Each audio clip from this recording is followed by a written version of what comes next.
പവിത്രത്തിന്റെ ഇന്നത്തെ വിശേഷങ്ങൾ എന്തൊക്കെയാണെന്ന് നോക്കാം. തന്നെ കൊല്ലാൻ ശ്രമിച്ചത് ശ്രീകാന്തും അമ്മായിയച്ഛനും കൂടി ആയിരുന്നു എന്ന് വിക്രം വേദയോട് പറയുമ്പോൾ, എന്താ പറഞ്ഞത്? വിക്രത്തെ അടിച്ചു വീഴ്ത്തിയത് ശ്രീകാന്തേട്ടനും ചന്ദ്രശേഖരനങ്ങളും കൂടിയായിരുന്നോ എന്ന് വേദ ചോദിക്കുമ്പോൾ, അതെ, ബൈക്കിൽ നിന്നും താഴെ വീണ് കിടന്നപ്പോൾ രണ്ടുപേരും കൂടി വന്നു നോക്കി എൻ്റെ കാറ്റ് പോയോന്ന്. ആരും കാണാതെ ഞാൻ അവിടെ കിടന്ന് ചത്തുപോയിക്കോളുമെന്ന് രണ്ടുപേരും ഉറപ്പിച്ചു. ഭാഗ്യത്തിന് ജീന ആ വഴി വന്നത്. നിന്റെ അച്ഛന് എൻ്റെ അടിയന്തര സദ്യ ഉണ്ണാനായിരുന്നു ആഗ്രഹം.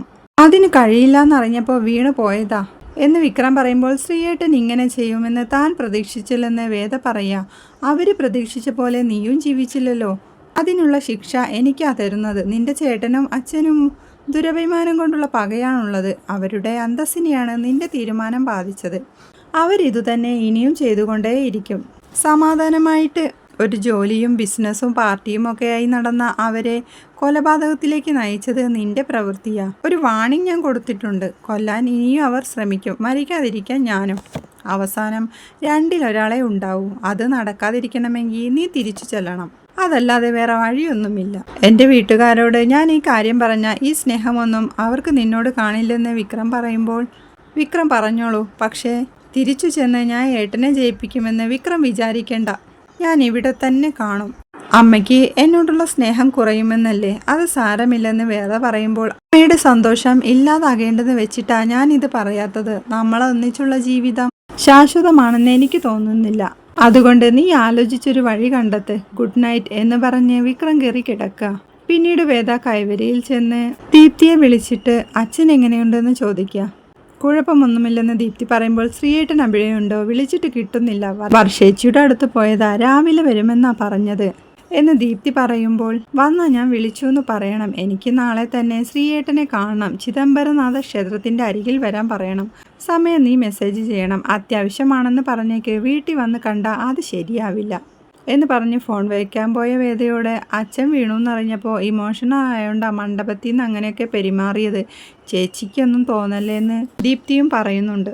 അവിടെ വിശ്വം കട്ടിലിരുന്ന് എന്തൊക്കെയോ കണക്ക് കൂട്ടുന്നുണ്ട്. ശ്രീജ വന്ന് വിശ്വേട്ടൻ എന്താ ചെയ്യുന്നേ എന്ന് ചോദിക്കുമ്പോൾ, കുറച്ച് ദിവസം കൊണ്ട് കിട്ടിയ പൈസ കണക്ക് കൂട്ടാ എന്ന് വിശ്വം പറയുമ്പോൾ, എത്ര നല്ല ജോലി കിട്ടിയിട്ടും അതിനൊന്നും പോവാതെ ലോട്ടറി വിൽക്കുന്നതിനെ ശ്രീജ ചോദ്യം ചെയ്യുന്നുണ്ട്. കേരളത്തിൽ ഏറ്റവും കൂടുതൽ ആൾക്കാർ ചെയ്യുന്ന ജോലിയല്ലേ ഇത്? ലോട്ടറി ആവുമ്പോൾ ഒരു തട്ടിൽ വെച്ച് വെറുതെ നിന്നാൽ മതി. രാവിലെയും വൈകിട്ടും മാത്രം ജോലി ചെയ്താൽ മതി. ആളുകൾ വരുന്നു, പോകുന്നു, കാശ് തരുന്നു, കമ്മീഷനും കിട്ടും. ആളുകളോട് കുശലമൊക്കെ പറഞ്ഞ് ജോലി ചെയ്ത് വൈകുന്നിട്ടൊരു കപ്പലണ്ടിയൊക്കെ കുറിച്ച് വീട്ടിൽ പോരാം. ഒരു രസമുള്ള പണിയല്ലേ എന്ന് വിശ്വം ചോദിക്കുമ്പോൾ, ആസ്വദിച്ച് ചെയ്യുന്ന ജോലിയിലാ കാര്യം അല്ലേന്ന് ശ്രീജയും. ഇനി വേറെ ജോലി കിട്ടിയാൽ പോവില്ലെന്ന് ശ്രീജ ചോദിക്കുമ്പോൾ, ഞാൻ ആലോചിച്ചിട്ട് വേറെ ജോലിയൊന്നും കിട്ടില്ല. അതിനുള്ള പ്രായം കഴിഞ്ഞില്ലേ. പിന്നെ മേലനങ്ങിയുള്ള ജോലിയൊന്നും ചെയ്യാൻ എനിക്ക് വയ്യ. ഈ ജോലി തിരഞ്ഞെടുത്തോണ്ട് രാവിലെ വൈകിട്ടും പറമ്പിൽ പോയി കിളക്കണ്ടല്ലോ. ഇതാവുമ്പോൾ ആ പണിയിൽ നിന്ന് ഊരുകയും ചെയ്യാം, ഒരു ജോലി ചെയ്യുന്നുള്ള പേരുമായി എന്ന് വിശ്വം പറയുമ്പോൾ, നിങ്ങളെ ഞാൻ സമ്മതിച്ചു. അച്ചമ്മ തിരിച്ചു പോയാൽ നിങ്ങൾ ഈ ജോലി നിർത്തുമോ എന്ന് ശ്രീജ ചോദിക്കുമ്പോൾ, നമുക്ക് ആലോചിക്കാം. മോളെ തിരിച്ചു കൊണ്ടാക്കാനായില്ലേ? അവൾക്ക് യൂണിഫോമിനും ബുക്കിനുമൊക്കെയുള്ള കാശാ ഞാൻ ഈ കണക്ക് കൂട്ടുന്നത് എന്ന് വിശ്വം പറയുമ്പോൾ, അവളെ കൊണ്ടാക്കാൻ നമുക്കൊന്നിച്ചു പോയാലോ എന്ന് ശ്രീജ ചോദിക്കുന്നത് കേട്ട് പോവാന്ന് വിശ്വവും പറയുന്നുണ്ട്. പിന്നീട് കാണിക്കുന്നത് രാവിലെ എണീക്കാതെ കട്ടിലിൽ കിടന്നുറങ്ങുന്ന വിക്രത്തിന്റെ അടുത്ത് വേദ വരുന്നുണ്ട്. അവനിട്ടൊരു പണി കൊടുക്കാൻ അവൾ തീരുമാനിക്കുക. ഒരു നൂലിൽ ഉപ്പു തുണി ചുറ്റി വിക്രത്തിന്റെ വായിലോട്ട് വയ്ക്കുക. ഉയർന്നുയർന്നു വരുന്ന വിക്രത്തെ കണ്ട് നൂലവൾ പെട്ടെന്ന് വലിക്കുമ്പോൾ വിക്രം കട്ടിലിലേക്ക് വീഴുക. ദേഷ്യം പിടിച്ച വിക്രം ജഗ്ഗിലിരുന്ന വെള്ളമെടുത്ത് അവളുടെ ദേഹത്തേക്ക് ഒഴിക്കുക. ദേഷ്യം പിടിച്ച വേദ ചൂലും എടുത്തു വരുമ്പോഴേക്കും, വേണ്ടെന്ന് പറഞ്ഞ് വിക്രം തടയണ കണ്ട് മുറി അടിക്കാനായി വന്നതാ ഞാൻ. കിടക്കണ കണ്ടപ്പോൾ ഒരു തമാശ തോന്നി. അതുപോലും മനസ്സിലാവാത്ത വങ്കൻ. വെറുതെ അല്ല എല്ലാവരും ഒറ്റ ബുദ്ധിന്ന് വിളിക്കുന്നത്. നോക്കി നിൽക്കാതെ വേഗം പോയി കുളിച്ചു വന്ന് തന്നെ ചിദംബരനാഥ ക്ഷേത്രത്തിൽ കൊണ്ടുപോവാൻ പറയുന്നുണ്ട് വേദ. പറ്റില്ലെന്ന് വിക്രം പറയുമ്പോൾ, നിങ്ങൾക്കും കൂടി സന്തോഷം തരുന്ന കാര്യം കാണാനാ വരാൻ പറഞ്ഞത്. പക്ഷേ നിങ്ങൾക്കതിന് യോഗമില്ല. എന്ത് ചെയ്യാൻ പറ്റും എന്ന് വേദ പറയുമ്പോൾ, നിന്റെ കൂടെ വന്നിട്ട് ഒരു യോഗവും എനിക്ക് വേണ്ട എന്ന് പറഞ്ഞ് വിക്രം പുറത്തോട്ട് പോവുക. വേണ്ട, ആർക്കാ ഛേദം എന്ന് പറഞ്ഞുകൊണ്ട് വേദ മുറിയടിക്കാൻ തുടങ്ങാം. പിന്നീട് അടുക്കളയിൽ നിൽക്കുന്ന കമലയോട് പറമ്പിലേക്ക് പോവാമെന്ന് സുധാകര മാഷ് വന്ന് പറയുമ്പോൾ, ചായ കുടിച്ചിട്ട് പോവാമെന്ന് കമലമ്മ പറയുമ്പോൾ, മാഷ് അവിടെ നിൽക്കുമ്പോഴാണ് അപ്പുമോള് ശ്രീജയും വിശ്വവും കൂടി റെഡിയായി അങ്ങോട്ട് വരുന്നത്. മോളെ എങ്ങോട്ടാന്ന് മാഷ് ചോദിക്കുമ്പോൾ, സ്കൂള് തുറക്കല്ലേ, ഞാൻ പോവാന്ന് അപ്പു പറയാ. വേദയും അങ്ങോട്ട് വരുന്നുണ്ട്. ഞാനും വിശ്വേട്ടനും കൊണ്ടാക്കാമെന്ന് വിചാരിച്ചു എന്ന് ശ്രീജ പറയാം. മോൾ അവിടെ നിൽക്ക്, അച്ഛച്ച ഇപ്പോൾ വരാമെന്ന് പറഞ്ഞ് മാഷ് അകത്തേക്ക് പോവാം. അച്ഛമ്മയും അങ്ങോട്ട് വന്ന് അവൾക്കൊരു ഉമ്മ കൊടുത്തുകൊണ്ട് ഗിഫ്റ്റായി കുറച്ച് ഡ്രസ്സൊക്കെ കൊടുക്കുക. സ്കൂളിൽ കളറിട്ട് പോണ ദിവസങ്ങളിൽ ഇട്ട് പോവാമെന്ന് അവളോട് പറയുന്നുണ്ട് അച്ഛമ്മ. അപ്പോഴേക്കും മാഷ് അങ്ങോട്ട് വരുമ്പോൾ കമലൻ ചായ കൊണ്ട് കൊടുക്കുക.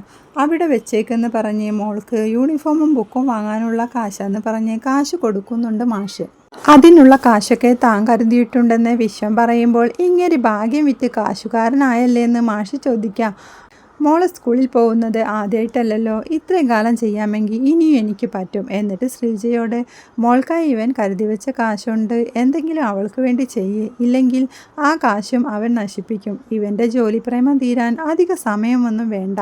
അങ്ങാടി പയ്യെ ആലയിൽ നിൽക്കാത്ത പോലെ ഇവൻ സ്ഥിരമായി ഒരു കാര്യവും ചെയ്യുമെന്ന് എനിക്ക് തോന്നുന്നില്ല. താൻ പറമ്പിലേക്ക് പോവാണെന്ന് കമലയോട് പറഞ്ഞ് മോൾക്ക് ഉമ്മ കൊടുത്ത് പോയിട്ട് വാന്ന് പറഞ്ഞ് മാഷ് അവിടെ നിന്ന് പോവുക. വിഷമിച്ച് നിൽക്കുന്ന വിശ്വത്തെ അച്ചമ്മ സമാധാനിപ്പിക്കുന്നുണ്ട്. നീ സ്വയം കണ്ടുപിടിച്ച ജോലിയായോണ്ട് അമ്മയ്ക്ക് സമാധാനമുണ്ട്, അത് നിർത്തല്ലേ എന്ന് കമല പറയുമ്പോൾ ഇല്ലമ്മേ, മഴ വന്നാലാ പ്രശ്നമെന്ന് വിശ്വം ഒരു ലോട്ടറി കട തുടങ്ങാൻ വേദ പറയുന്നുണ്ട്. അടുത്ത കൊല്ലം അപ്പുമോളെ ഇവിടെ ചേർക്കാൻ കമലമ്മ പറയുമ്പോൾ വിശ്വം അത് സമ്മതിക്കുന്നുണ്ട്. ഇത് കേൾക്കുന്ന അപ്പുമോൾക്ക് സന്തോഷമാവുക. എന്നിട്ട് അവർ യാത്ര പറഞ്ഞ് പോവാനിറങ്ങുമ്പോഴാണ് വിക്രം കുളിച്ചിട്ട് ചായ ചോദിച്ചുകൊണ്ട് മുറ്റത്തുനിന്ന് കയറുന്നത്. കാന്താരി എങ്ങോട്ടാ രാവിലെ തന്നെ എന്ന് വിക്രം ചോദിക്കുമ്പോൾ ക്ലാസ് തുടങ്ങല്ലേ, വീട്ടിൽ കൊണ്ടാക്കാമെന്ന് ശ്രീജ പറയുമ്പോൾ വിക്രം അവൾക്ക് ഉമ്മ കൊടുത്ത് യാത്ര പറഞ്ഞയക്കുന്നുണ്ട്. കമലാമ്മ ചായ കൊണ്ടുവന്ന് വിക്രത്തിന് കൊടുക്കുക.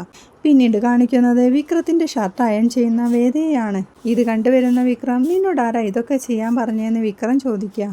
എങ്ങനെയുണ്ടെന്ന് വേദ ഷർട്ട് ഉയർത്തി ചോദിക്കുമ്പോൾ അയ്യപ്പേട്ടൻ്റെ കടയിൽ നിന്ന് തേച്ച് കിട്ടുന്ന പോലുണ്ട് എന്ന് പറഞ്ഞ് പേഴ്സിൽ നിന്ന് കൂലിയായിട്ട് 30 രൂപ എടുത്ത് വേദയ്ക്ക് കൊടുക്കുക. ഇത് കണ്ട് വിക്രത്തിൻ്റെ അക്കൗണ്ട് നമ്പർ വേദ ചോദിക്കുക. കല്യാണം കഴിച്ചതിൻ്റെ കൂലിയായി ഒരു 10,000 രൂപ തന്നേക്കാം, അധികം വേണമെങ്കിൽ പറയണേ. ഇമാതിരി പണിക്ക് എത്രയാ കൂലിയെന്ന് എനിക്കറിയില്ല എന്ന് പറയുമ്പോൾ മുഖമടച്ചതും തന്നാലുണ്ടല്ലോ എന്ന് വിക്രം പറയാം. ഞാൻ എന്താടി കൂലിക്ക് താലി കെട്ടാൻ നടക്കുന്നു? അത് പറഞ്ഞപ്പോൾ നിങ്ങൾക്ക് നൊന്തോ? ലോകത്തിൽ ഒരു പെണ്ണിനോടും ചെയ്യാത്ത പോലെ 4-5 തവണ കെട്ടി, എന്നിട്ട് നിങ്ങൾക്കിപ്പോഴും ഞാൻ വേലക്കാരിയാണല്ലോ. വേറെ ആരെങ്കിലും കേട്ടാൽ നിങ്ങളുടെ കാരണമാകും അടിച്ചു പൊട്ടിക്കും. 4-5 തവണ കെട്ടിയിട്ടും നിങ്ങൾക്ക് ഭാര്യയെ അംഗീകരിക്കാൻ പറ്റിയിട്ടില്ലല്ലേ എന്ന് വേദ ചോദിക്കുമ്പോൾ നിനക്ക് കാശുണ്ടാവും, അതിൻ്റെ ഹുങ്ക് കാണിക്കേണ്ടത് ഇവിടെയല്ല എന്ന് വിക്രം പറയണ കേട്ട് നിങ്ങളുടെ ഭാര്യയായിരിക്കുന്നിടത്തോളം കാലം ഞാൻ ഇവിടെ തന്നെ കാണും. ഇനി ഈ വീട്ടിൽ നമ്മൾ പഴയ പോലെയല്ല. 2 വീട്ടുകാരും ഈ ബന്ധം ഉറപ്പിച്ചു. ഇനി എനിക്ക് സ്വാതന്ത്ര്യത്തോടെ പെരുമാറണം.